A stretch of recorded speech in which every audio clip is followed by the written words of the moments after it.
लोकसभा अध्यक्ष ओम बिरला ने टोंक में श्री दिगंबर जैन समाज अमीरगंज की ओर से आयोजित गणिनी आर्यका विशुद्धमती के जन्म जयंती के तहत आयोजित समारोह में भाग लिया।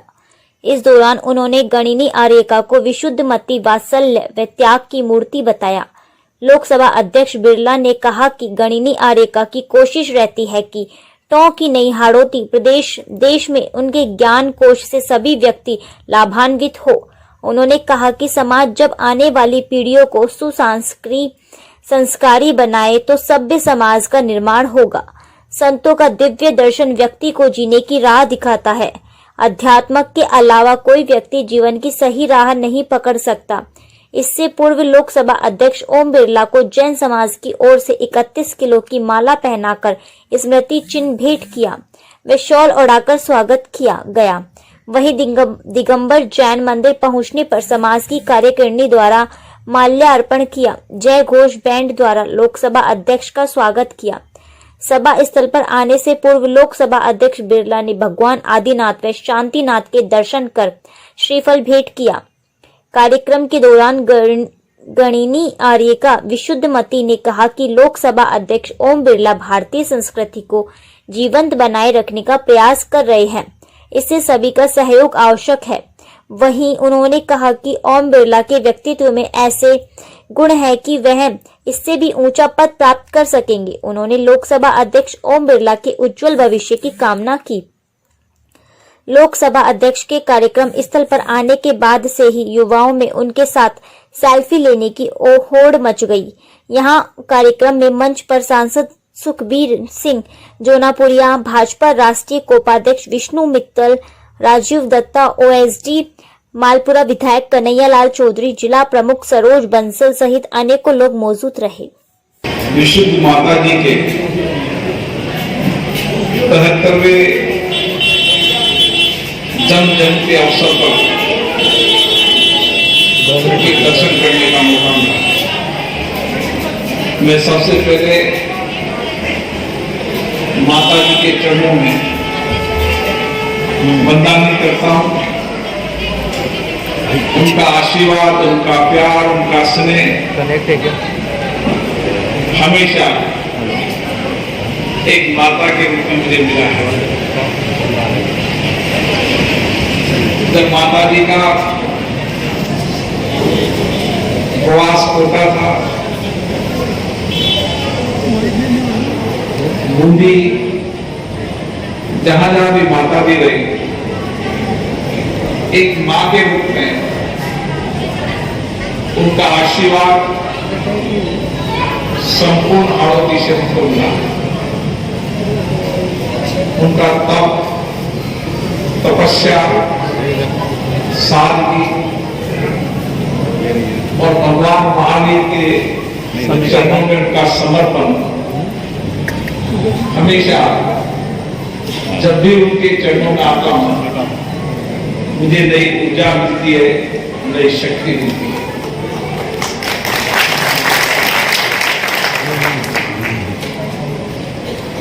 माता जी जहां भी गई, जिस स्थान पे गई, वो तीर्थ लगे अपना आप होगा। और टोंकवासी तो बड़े भाग्यशाली है कि उनको एक लंबे समय माता जी का आशीर्वाद मिला, सानिध्य मिला।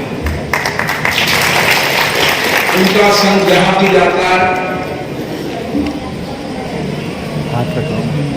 समाज को एक नई दिशा देता है, मार्गदर्शन का काम है।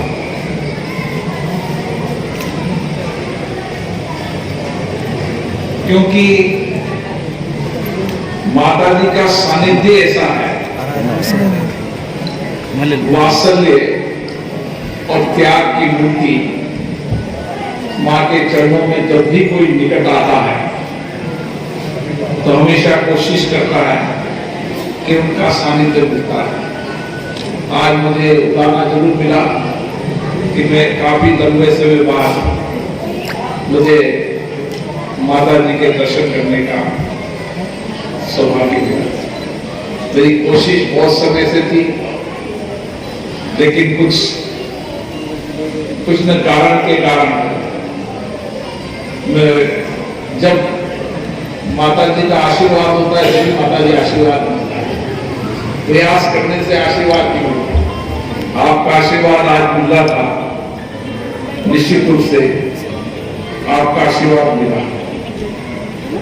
मैं ये कह सकता हूं कि माता का ममता में पुण्य हम सबको इसी तरीके से जीवन में सही राह दिखाने का, मार्ग दिखाने का काम करें।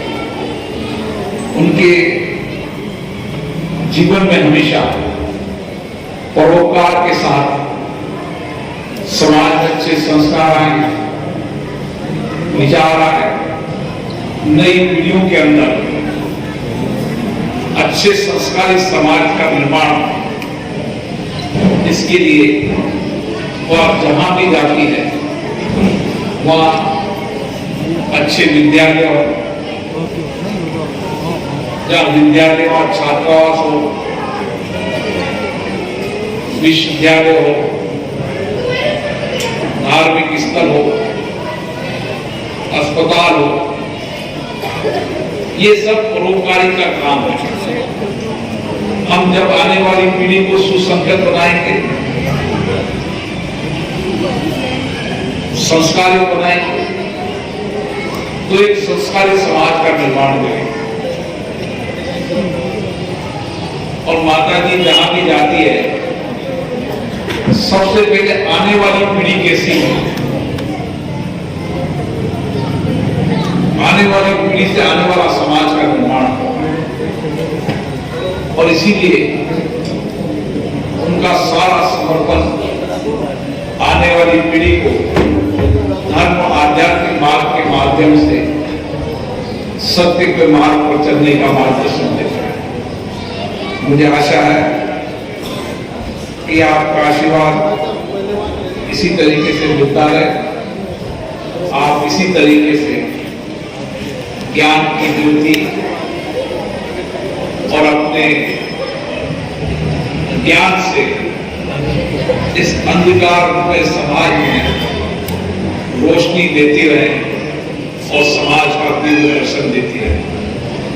क्योंकि संतों का हमेशा दिव्य दर्शन व्यक्ति को अपने जीवन जीने की राह बताता है। और आध्यात्मिक के अलावा कोई व्यक्ति जीवन की सही राह नहीं कर सकता। और मैं कह सकता हूं कि गुरु मां के सानिध्य में केवल ज्ञान नहीं, तो संपूर्ण हाड़ौती हो, राजस्थान हो, देश के क्षेत्र के अंदर इन विषम परिस्थितियों के अंदर भी उनकी कोशिश रहती है कि पानी के ठहराव की तरह न बहते पानी की तरह उनकी ज्ञान की ज्योति समाज के अंतिम व्यक्ति तक पहुंचती रहे। गुरु मां आपका आशीर्वाद इसी तरीके से मिलता रहे और आप इसी तरीके से समाज को दिव्य ज्योति जलाकर, दिव्य ज्ञान कर समाज का मार्गदर्शन करते रहे। पुनः मां के चरणों में मेरी बहुत बहुत बधाई। सभी संघ को भी जो माता जी के साथ लगातार लंबे समय से चल रही है और जिन्होंने अपना जीवन पूरा त्याग कर समाज और देश के लिए किया है और संपूर्ण जीवन धर्म के रास्ते पर समाज को चलाने के लिए समर्पित किया, उनके चरणों में मेरी बहुत बहुत बधाई। आप सबका आशीर्वाद प्यार मिलता रहे। मैं दिगंबर जैन समाजों को भी बहुत बहुत साधुवाद देता हूँ, बधाई देता हूँ कि उनके कारण मुझे आने का मौका मिला। बहुत बहुत धन्यवाद। जय हिंद।